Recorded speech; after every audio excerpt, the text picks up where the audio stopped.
c'est le râtelier bouture de sauge. Voilà. Sauge serpelée, qui est une forme de entre la sarriette et le thym, si j'ai bien compris. Ça, c'est de l'hélicryse. Il y a deux variétés. Deux variétés d'hélicryse. La grande et de la petite. Ça, c'est Marjolaine ou origan. marjolaine, origan, Une variété de thym. thym. L'autre, elle est là, du coup. Ici. Et estragon. Donc tout le monde peut faire ça, c'est très simple. On va vous expliquer. Comme ça, vous pouvez vous faire un petit carré dans votre jardin. Ça prend pas de place de plantes médicinales. Vas-y, tu veux bien nous expliquer, Laetitia? Tu arrives à voir la mise au point? Ouais. Alors, du coup, l'idée, c'est de prendre une branche où il y a minimum 5 nœuds. Le nœud, c'est l'intersection entre les feuilles et la tige. Donc là, vous en avez 1, 2, 3, 4, 5, 6. Donc c'est bon. Et on va enlever, du coup, minimum 2 du bas. Là, vu qu'on en a 6, on va en enlever 3. Donc on enlève les feuilles. Ça, vous pouvez les garder, vous les faire sécher pour faire vos tisanes. Voilà, là, on a gardé toutes les feuilles pour faire des petites tisanes et des... Ouais, il ne faut pas les perdre hein, ni les jeter. Rien ne se jette dans la plante. Et donc là, vous allez avoir 3 nœuds et donc possiblement les racines vont partir de ces nœuds-là. Donc soit on le met directement dans le terreau, soit on utilise une hormone de bouturage. Donc on en trouve dans le commerce sous forme chimique, en poudre ou en liquide. On peut le faire avec de l'eau de saule. Il faut le faire 24 heures à l'avance. On met des feuilles avec des branches taillées. Ou alors on le fait tout simplement avec de la salive. Donc on mouille le bout de la tige qu'on va planter dans un godet rempli de terreau à semis. Voilà, l'idée c'est d'avoir le terreau le plus fin possible. Le plus fin. Enfin, c'est ce qu'on appelle le terreau pour semis d'ailleurs. Semis et bouturage. Et après on recouvre du coup les endroits qu'on a enlevé les feuilles. Voilà, donc on a recouvert et voilà ce que ça donne. Hein. Complètement enfoncé donc, jusqu'au nœud quoi. Voilà. Quand c'est des... On a déjà pas mal de... C'est quoi ça? C'est du thym hein, tout ça c'est du thym, ouais. Du thym et là on a là du thym encore, de la sauge, de la sarriette, de la lavande, ça j'ai oublié le nom, et du romarin. Question, est-ce qu'il y a une période pour faire ça ou est-ce qu'on peut faire à tout moment comme là on est au mois d'août quand même? Bah, l'idéal c'est soit de faire en août, soit de faire au printemps. Et moi généralement je l'ai fait à la fin de l'été quoi. Parce qu'il y a une question de prendre les nouvelles branches ou la branche initiale. Ouais. Je sais plus quoi, quand on les fait en août, on dit qu'on prend la branche aoûtée. Donc c'est la branche qui a poussé cette année. On va le voir assez facilement sur le... Là j'ai pris que des branches vertes, mais du coup, par exemple sur le romarin, les branches qui ont plus d'1 an, elles vont être plus marron, plus ligneuses, alors que les branches de l'année, donc les branches qu'on appelle aoûtées, donc qui ont juste le mois d'août quoi, elles vont être bien vertes. Donc on va prendre celle-là parce que ça va être plus facile pour les racines de sortir dans un bois bien vert que dans une branche dure. Donc ça veut dire qu'il faut qu'on maintienne là, parce qu'il fait potentiellement chaud, même si c'est un peu un été assez bizarre, mais il faut maintenir toujours mouillé, c'est-à-dire que le terreau soit toujours mouillé, humide. Donc nous, on met dans les plateaux et on met dans des plateaux et en fait de l'eau dans le fond du plateau. Voilà, on arrose par-dessous parce que souvent quand on arrose par-dessus, on a l'impression que le dessus est mouillé. Quand on a la motte entière, on se rend compte qu'à l'intérieur, c'est pas mouillé. Alors que quand on arrose par-dessous, du coup, l'eau va rentrer par capillarité et donc quand on voit que le dessus est mouillé, on est sûr que tout est mouillé.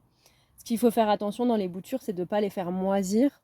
Du coup, d'avoir soit un excès d'eau, et donc qui ça, du coup, va pourrir ça peut se faire tige. Quand on a un pot qui n'a pas de trou. Et du coup, on va avoir de la moisissure dessus. Et donc là, ça va faire pourrir. Donc là, c'est bien des godets avec plusieurs trous. Hein. Je sais pas si... Voilà. Et quand on le fait avec de la récup, par exemple des pots de yaourt, etc., on pense bien à mettre Ah, des trous en dessous ah ouais, tiens, pour ça que c'est pas l'excès bête. d'eau Des puisse pots de sortir. yaourt Ouais. et on fait des trous en dessous Ouais, si on n'a pas de godet, quoi. c'est exactement la même chose. Il y en a qui le font avec des rouleaux de papier toilette, c'est pas l'idéal parce que du coup l'humidité va s'échapper par l'extérieur du rouleau de papier toilette. Mais on en Bon. trouve plein. Donc moi là j'ai commencé à faire de la sauge. Voilà. Alors la sauge elle est grande là, hein, Elle est voilà, elle est grande, là, hein, elle elle a est des là, c'est très, les boutures sont là. elle a des très grosses feuilles. Attends, celle-là on va la mettre dans un Ouais, coin. on va Elle a mettre des donc du grosses coup on va feuilles, mettre dans des des plus godets longues. plus hauts en Voilà. fait. Et en fait, on va couper, et là ça a été fait. Vu qu'il y a beaucoup de feuilles, vous Ouais, voyez qu'elle supporte très mal le fait d'être hors de l'eau, quoi, hors de la terre. Et du coup, pour éviter qu'il y ait trop d'évapotranspiration, donc c'est l'eau qui va s'évaporer par les parois des feuilles, on va les couper en deux. Et donc ça va limiter un peu. Et puis ça permettra de voir quand il y aura des nouvelles feuilles qui vont pousser, que c'est bien des nouvelles et pas d'accord. des anciennes. Donc ça, on le fait pour toutes les plantes qui ont des grosses feuilles, si vous faites de l'hortensia, etc. ou des rosiers aussi. On va couper les feuilles en deux pour éviter qu'il y ait trop d'évapotranspiration. D'accord. Mais alors moi j'avais une question par rapport à si on veut faire des boutures de lavande. Alors la lavande, là, elle, par exemple, elle a des tiges qui refleurissent là, hein, qui sont Mm. neuves. Pas qui refleurissent, mais qui sont nouvelles. Est-ce qu'on peut faire ou non? Il faut attendre que. Et Enfin, ben justement pour la lavande, là c'est ce que j'ai fait. On va pas prendre celles qui ont fait les fleurs de cette année, parce que du coup là, ça sera trop donc tard. pas les On va nouvelles. chercher dans la lavande des tiges de cette année. D'accord. Donc celle-là, c'est une tige de cette année. On voit qu'il n'y a pas le bouton floral qui sort après. Voilà. Ok. Parce que les fleurs vont avoir tendance à venir plutôt sur les tiges de l'année précédente. Ok. Et alors là, pour l'hélicryse, là, comment est-ce qu'on fait? Alors les Parce que là, lycrises, les nœuds, ils sont beaucoup plus serrés, c'est mais on les ça. voit quand même. Donc il y en a un là, un deuxième, un troisième, un quatrième. Donc en fait, on pourrait se dire, on coupe pour avoir que 5 nœuds, ou alors on prend une tige qui fait à peu près 10 cm, on enlève la moitié et on plante la moitié. Voilà, tout Ah simplement. ouais. Ce qui est bien, on va le voir peut-être plus sur l'estragon, c'est de couper, quand on a un nœud là, de bien couper en dessous le nœud, et si c'est une tige qui est grosse, de couper en biseau, parce que Hmm. du coup, il va y avoir une surface d'absorption qui va être plus grande. Sur des petites tiges, c'est un peu moins... voilà. Donc là, on fait à la moitié aussi. Là, on enlève les feuilles, toutes les Ouais, feuilles qui sont à la celui-là, il est moitié. très grand, donc en fait, je vais Ouais. pouvoir le diviser en deux. Je vais faire une bouture avec le haut et une bouture avec le bas. Et quand on fait Ah ouais. ça, il faut juste penser à bien regarder dans quel sens est mis notre plante pour pas se tromper Hmm. et de pas le planter dans l'autre sens. Ça marchera moins bien. D'accord. Voilà. Donc là, on peut pouvoir faire deux boutures avec un seul bout de branche. Ok, ok. Donc nous voici en plein travail de Ouais. bouturage Ouais. de Du coup, ça plantes permet médicinales. de pouvoir en fait avoir des plantes médicinales sans avoir à les acheter parce qu'on en Ouais. trouve assez facilement, que ça soit dans les jardins botaniques, Ouais, puis c'est très facile à faire là, chez des hein, amis, dans des parterres, etc. franchement là. Après, possiblement, on a un taux de réussite. C'est bien d'en faire plusieurs pour être sûr d'en avoir au moins une, surtout quand c'est la première année. Mais il y en a qui marchent très bien. Et Quoi. alors après, il faut qu'on les maintienne combien de temps? Est-ce que c'est tout l'hiver du coup que ça reste comme ça en nourrice ou comment ça se passe? Quand est-ce qu'on peut les Alors, ça va replanter? dépendre des plantes. En fait, pour ces plantes-là, c'est des plantes qui sont vivaces. Donc, du coup, elles vont pas avoir de soucis entre l'hiver et l'été. Donc là, ce qu'on va surveiller, c'est qu'à partir du moment où on va voir qu'il y a des racines qui commencent à Ah oui, c'est sortir du ça. fond du godet, Hmm. on va pouvoir les mettre en pleine terre. D'accord. Pour des plantes qui aiment un peu moins, comme la menthe, qui aime pas trop l'hiver, Ouais. on a quoi? On a la verveine aussi. Dans ce cas-là, on va essayer de les garder au chaud pendant l'hiver pour qu'elles continuent à faire quand même des feuilles qui lui apportent D'accord. des nutriments et on la plantera au printemps. Ce qui est bien résistant, c'est le romarin, le thym, la Ouais. sarriette, tout ça, ça, on peut y aller, quoi. Voilà. Tout ce qui est dans le même état entre l'été et l'hiver, Ouais, ouais. on peut le planter dès que les racines commencent à sortir. Ok, vivace, ok. D'accord.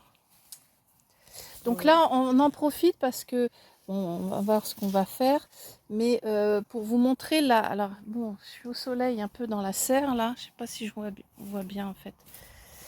Là, on voudrait vous montrer la reine des prés.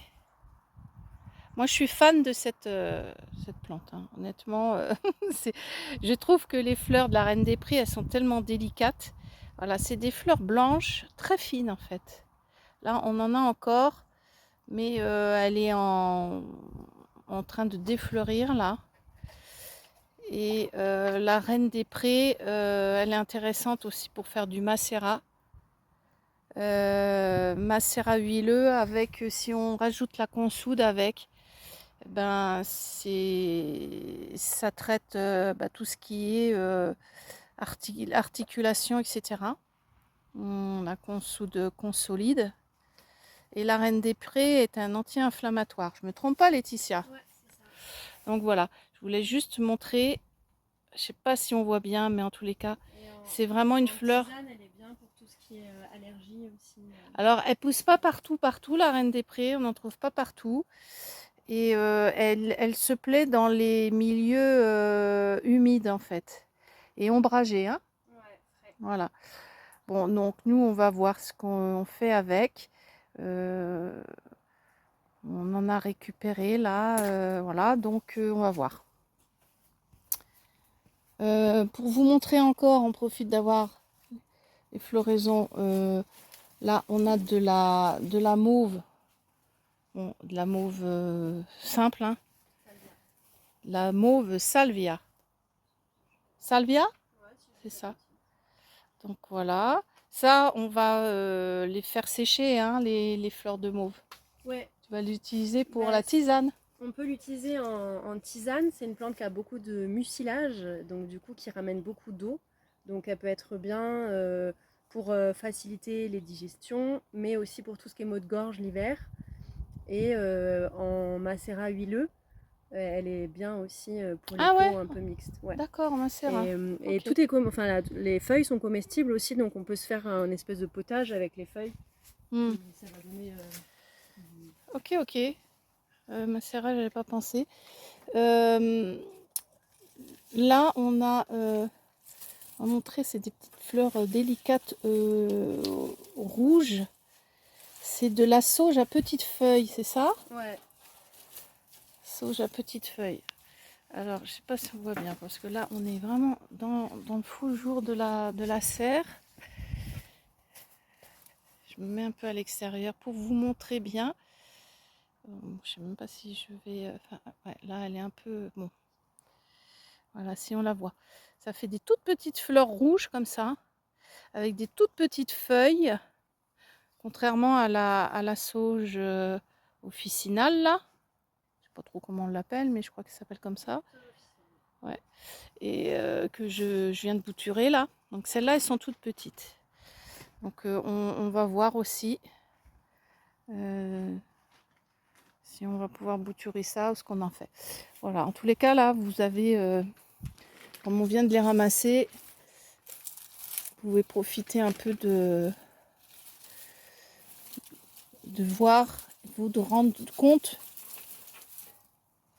Bon, là, ça c'est de la sauge sclarée. Encore une autre sorte de sauge. Voilà, la sauge clarée qui pousse très grande, qui a des grandes et qui est un peu plus douce, qui sent très fort quand même, hein, mais qui est plus douce au niveau de l'odeur que la sauge officinale traditionnelle. Et ça fait des longues tiges avec des très belles fleurs. Bon là, c'est fin de floraison, hein. Voilà, on va possiblement ramasser les graines. Voilà, donc un petit atelier rapide de bouturage de plantes médicinales. Voilà, à bientôt. Et donc voici